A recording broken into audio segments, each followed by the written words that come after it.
लिए फ्री है।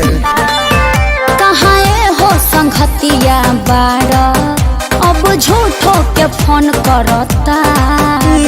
मिल खातिर जने मुँह तू फुलाव, होते बिहाने ससुरा चले जाए। तू तो 10 बजे उठेला। तोर बरतिया में आईम सबके नचाईम। और सुन का तोरा भतरे के साथे साथे भोज हम खाईम। हो तोरा भतरे के साथे साथे भोज हम खाईम। तू तो पान के शौकीन हवे। हाँ तू पान से कम बारू।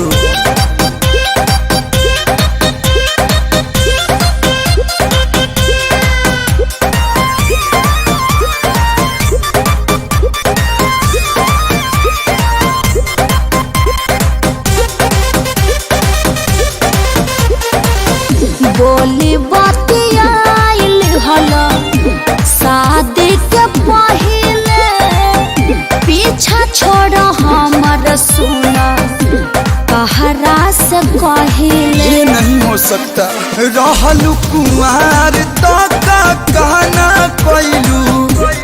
हमारे खियाला का हटिया टाइट भैलू। हाजलू पत्थर को मोटा गईलू। कहतारो बतिया फटतावे छतिया, बतिया तहार हम कबो ना भुलाए। बेदर्द इंसान। सेम टू यू। तोर बरतिया में आईम सौभाग्य नचाईम। लिसन मी बोला तोरा भतरे के साथे साथे भोज हम खाईम।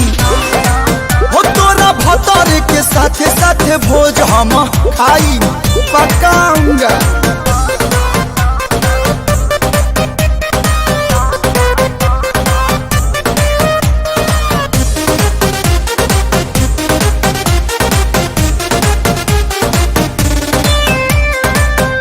काहे जिद आइल बाड़ा, बुझ मजबूरिया कि हमसे बनाब तू धीरे धीरे दूरी। आवतनी पुड़िया साइकिल पर चढ़ के हम आवतानी। आ संघवे में कहलू जी के ले आवतानी। सुन हर राम कही देव बदना, भैया के हाथे हम बहुते पिटाई।